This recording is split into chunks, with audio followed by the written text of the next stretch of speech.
Welcome to Passionate World Talk Radio. Educate, enlighten, entertain.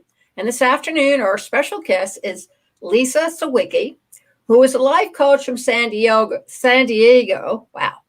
But today she is going to talk in particular about isolation and the effects of it, especially on relationships.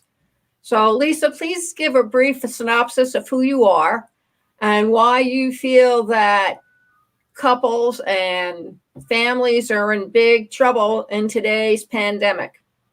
Thank you, Lillian, so much for having me on the show.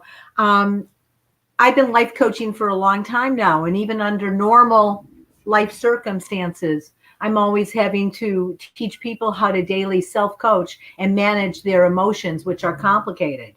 Relationships are complicated. People are complicated. Money is complicated. So even on good days, these are things that we've been dealing with. I'm a certified life coach. I live in San Diego with my husband, David. But right now, during isolation, Lillian, and now we're in the 9th week of it, none of us can even fathom what our unconscious is feeling. It's like we try our best to do our routines, to schedule, to stay in the moment, but there is so much low grade stress going on with uncertainty that we can't even imagine how it's manifesting itself right now with social isolation. Many people are off work. They don't know where the money's going to come from. They're all enclosed in a small space, as we know. And it takes a lot of skills, people skills, to harmoniously move through the day and move through the actions of the day, compromising, negotiation, even about what you want to eat, even about, I want to make a phone call and I want it to be private, or I want to do a Skype call, or who's going to the store and what did you buy, or you didn't ask me that you were going to the store. You didn't tell me what do I need at the store. I mean, there is so much that can play havoc with our emotions right now. So I'm here to talk about not just the challenges of isolation that we all know, but some of the possible skills that we can utilize during this time. Well, I think it's real important. I mean, someone once told me, do you know, they don't have any manual for being a parent. And then on top of that, they really don't have any manual of telling you how to have a happy marriage. And I said, oh, the marriage is easier than taking care of bringing up your kids. On marriage, it's either 100 to 0, 50-50, 80 to 20, and sometimes neither of you wins. I said, but it's one of these things that you have to work at every single minute of the day. And they kind of looked at me and I said, so what are you saying? I said, well, I kind of like I'm standing in the middle of the ocean and this really big swell is going to come along. And either you can dive under it and hide, or you're going to hit the top and crest over it and come out on the other side. And that's pretty much how I look at it. The waves come in, the waves go out. Storm at sea. Okay, it's calm. The waves come in, the waves come out. I said, 30 years of marriage, that's the way it was. And I said, it's just, that is the way how you handle it. And once you understand that, you'll be a lot better off. It's a very interesting kind of self-coaching way that you handled it. It's kind of like, you know that there's going to be stress. You know that there's going to be storm. There's going to be dark waters, deep waters, but you also know that you're going to get through it. And so you kind of ride the wave. You ride the turmoil, and you're going to come out. That's actually very good with self-coaching. I think with marriage, a lot of people they kind of feel that it's supposed to be some kind of level of blissful perfection or blissful harmony. And I never trust couples that say they never fight. That is a signal for me when people say that they never fight. Oh no, there's a story there. Somebody's walking on eggshells. But it's interesting that you say that about parenting and about marriage. And where I start with my practice is really teaching people how to daily self-coach. First, it starts with your daily self-coaching. How are you managing your own self? Because it's only from that place that you can then begin to manage healthy parenting and healthy relationshiping.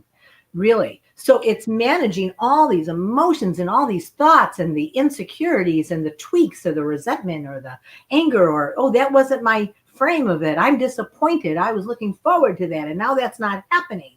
Or I did more than you or whatever. So there's a lot that begins with just you to you daily self-coaching. Absolutely. You have to, and I tell my son that. I mean, there are 5 in the house. It's him and his wife, a kid at 6, and then twins at 13. So that's pretty diverse. Yes, it is. And they're not having too many problems. I mean, the parents will put themselves in timeout if they have to, and they'll put the kids in timeout. And that's what I used to do. And I know my son is raising his kids pretty much the same lines that I did. And I pretty much say, oh, it's time for mommy to go in timeout. Why? Because if I don't, somebody's feelings are going to get hurt, or I'm going to do something that's unacceptable to me, and therefore will be very unacceptable to you. So let mommy go into her room, punch the pillow a couple of times, jump up and down like an orangutan, and I'll be back in about 20 minutes. And it worked, because it made my son realize to take me off that pedestal that he had me on, that I wasn't perfect, I was human, and I was subject to temper tantrums just like him. But the difference was I recognized what I was going to do with my actions, and therefore remove myself so that not only would I have time to calm down, but he would have time to calm down. It was absolutely intuitively brilliant of you to know that when you were raising your son, because that's very accelerated, Lillian. Most people don't have that mechanism, that pause mechanism to know I'm going to implode right. You're making me feel something. I want to implode right now. I want to just verbally on you. And they don't have that mechanism with themselves to say, I need a timeout.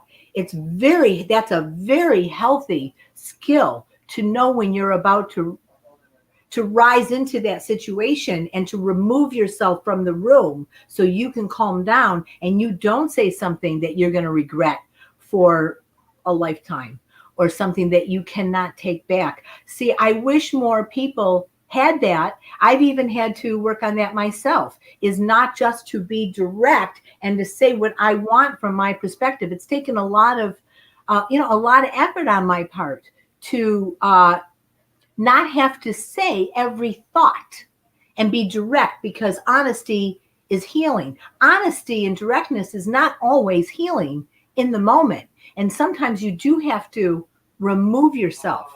And I think that's excellent that you were able to do that, and how wonderful. You must have a beautiful relationship with your son, and also that you've taught him how to do this with his family. We have a pretty good relationship, but like everything else, you have to really work on it. And the other thing that really blew his mind, I guess he was 16 or 17, and I did something that really was a no-no. And so he was on the top of the stairs, I was on the bottom of the stairs, and I said, I'm sorry. I apologize for my behavior. I should have gotten your permission first. Yeah. And I didn't think like that. So, mommy will punish mine. And he looked at me down the stairs and he says, you know what, Mom, I can punish myself a lot better than you can. Leave it up to me. I know exactly what I need to do in order to make this punishment stick. And that was it. I mean, I apologized. He was in shock for 2.5 seconds, got over it. But then he turned around and he emptied his room of all his art supplies.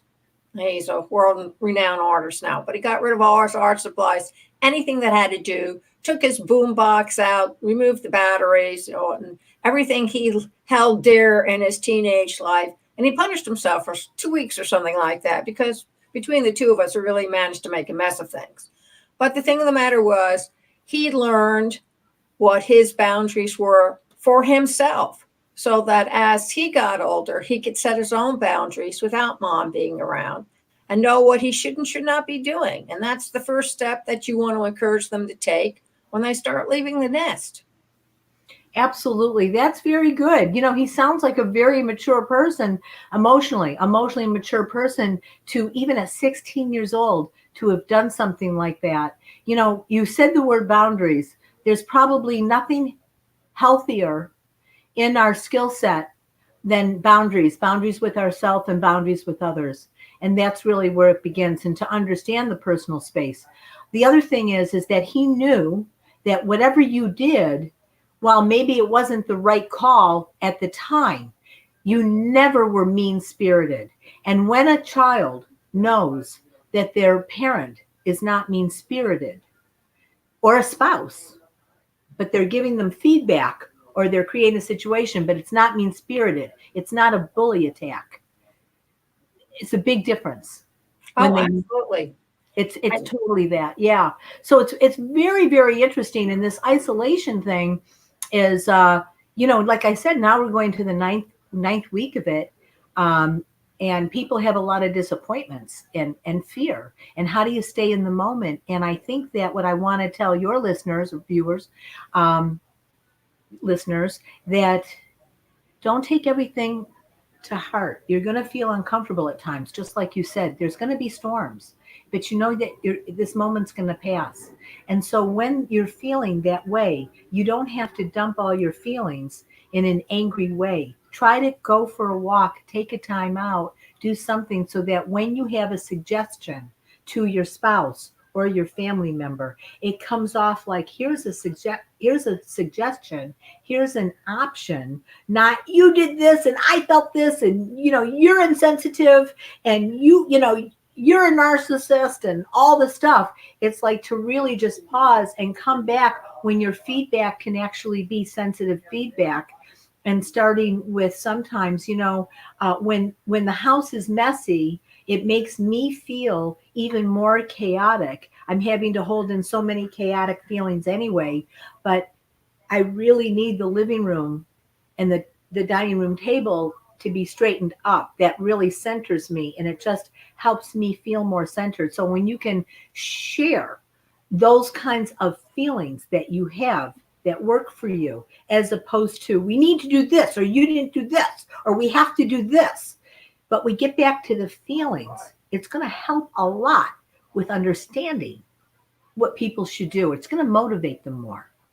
I think too that the generation that's out there, they never really had the word no said to them in strong terms and follow through with the no. I know with my grandchildren, when dad says no, he means it. And he does the same thing I do. When your full name comes out, David Leo Caldwell, that 6-year-old jumps because he knows dad has had it.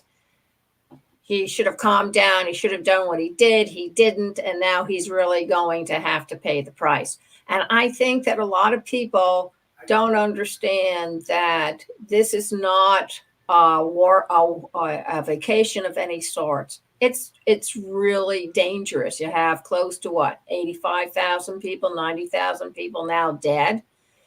And it's a remote figure for many people. They cannot relate to it because it's like having $100,000 check put in your hand. It really isn't real. It's not something you deal with on an everyday basis, but the danger is there. But at the same time, you do not want to develop a habit of fear and flight and Absolutely. fight because you're afraid of what this new world that's now being reintroduced to us is going to be like. And I think that even though you may be isolated now, I think a lot more people are going to be isolated with the way the world has been turned upside down. Oh, yeah, absolutely. There is so much adjustment that we are all facing right now. And we don't even know, Lillian, as we sit here today, really what's up ahead, what level of adjustment we're going to have in our social life, in our culture, in our medical world, in our education, in our work, in our relationships, in our parties, our gatherings, our food. We don't know. I really think also that we've developed kind of an attitude for people to be happy, anger management, being scared of upset feelings. And I just often wonder, with divorce being so prevalent, from my parents were divorced in 1958 when I was 2. It was very unusual then. Now it's like 60% for, at least 50% probably. And I think that some of that has caused a kind of a sequence of a parent who's single parenting, sharing co-parenting with the other parent, of feeling they have an audience of good parent, bad parent. And so I think the tendency at times, I'm not speaking for everybody, but I know this is a component of some divorced couples, that they're scared to do the heavy lifting, boundary setting, and being stern or punishment, because they don't want that child to go back to the other parent and say, daddy or mommy was mean, or this is what they said to me. So I think that also plays havoc with our young people, because we have parents now that are not one voice. And normally it used to be more one voice. So those egos are playing into it a little bit. I just think that there's a lot of they're not really, they are handling it, but they have removed themselves emotionally from it, so that they're going through the process of doing their living, but they really aren't making the connection of what's really happening. I mean, I said to my grandson, I said, what are you going to do when you go back to school? And he says, well, we're going to wear masks. And I said, yeah, but are you all going to be sitting in the same room? Or are you going to be 6 feet apart? Will you be able to play with your friends? You're not going to be able to hug your teacher anymore. I said, so how are you going to react to that? My grandson's a hugger. He always goes up to people and hug them. That's his MO. That's what he does. And he can't do that anymore. And I know even now he gets very upset, very frustrated that he's separated and that he can't go up to people and really hug them, because that's how he defines himself. How old is he? 6. Oh my God. That is so beautiful. So hugging and that good feeling, that good close physical feeling, is definitely one of his love languages and his self-expression. Yes. And he's going to have to learn in his own way. And you can help him with this. And of course, your son and his mom, can help him with this, but different ways to show affection. Sometimes it can be, for the 6-year-old, it can be an air high five. And let's high five it. Let's high five it. Or let's do jazz hands, or let's use our words to say, boy, I sure would love to. Right now, I'm giving you an air hug. I'm giving you a virtual hug right now, and hugging yourself. And it feels so good. So put your arms around yourself and just know that I'm giving you that hug, and really kind of play with it. And he's going to have to, you're right, adapt to a new way of giving off that vibration and that love and receiving that love at 6. Yeah, at 6. I tell people, I said, the problem with our civilization is we have read all the science fiction stories and we're now acting them out. But there was never a science fiction story that was based on a pandemic where you had to wear masks, where you had to be removed by 6 feet, and there was no physical contact. And so for us, we don't have anything that has come before us, so we're comfortable in the future. Now we're in a brave new future that nobody's really ever written about. This is really something that is so true and playing havoc on so many levels. I'm faced with it myself. My mother's 90th birthday is coming up, and she wants to have a party at, my sister's boyfriend in the desert. And that would be June 17th. And we're creating this party. Meanwhile, I have so much judgment in my head, and also from other people, about how can you have that happen? And yet I really want to be sensitive to my mother's birthday and celebration. So I am like, it's kind of not a Sophie's choice thing, but I'm kind of between a rock and a hard place. I'm going to have to talk to my sister about this. Like, at what point do we say yes to safety first, and what are we doing here? Like, what's the cost of this celebration? And we Yes. really have to look at that. And it's like, I just want to please my mom. She lives alone. She's going to be 90, even though she's very accelerated and very feisty and very bright. But it's like, I don't want to burst her bubble and what she needs. So you're right. This is unprecedented. We know this is unprecedented. And it's like, we've gone through wars together. We've gone through grief together, but this social isolation of no contact with those you love, no hugging, no kissing, no being there, no meal sharing is hitting us to the core. And Absolutely. to the core. To the core. And there's a lot of tears. We're running out of time. Definitely, I'll be bringing you back. Could you please tell everybody where they can find you on the World Wide Web? Oh. And all your contact information, stuff like that. Thank you so much. Well, I am Lisa Sawicki, certified life coach. I do individual coaching and also relationship coaching as well. You can find me. You can call me directly at my number. My phone number is 248-399-3311. Again, 248-399-3311. My website is www.selfcoachnow.us. So www.selfcoachnow.us. And if you want to email me, please email me. I would love to hear from you. And that is lisa@selfcoachnow.us. Lillian, it's been so great to be with you today. We could talk for hours. We could talk for hours, yes, but we can't. It's difficult with video. Anyway, ladies and gentlemen, and adults of all ages, you can find this at https://passionateworldtalkradio.com. Right-hand side of the page, scroll down, cool your heels, click on the link. You can also find this on youtube.com/PWR Network, PW Talk Radio, also on Facebook Live.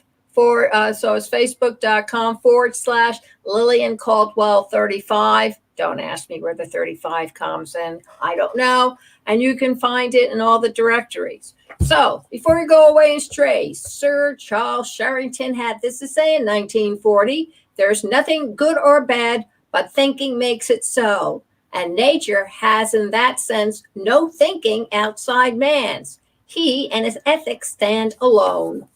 Thank you all very much for listening. And remember, please keep safe. Thank you. Thank you. You're very much welcome.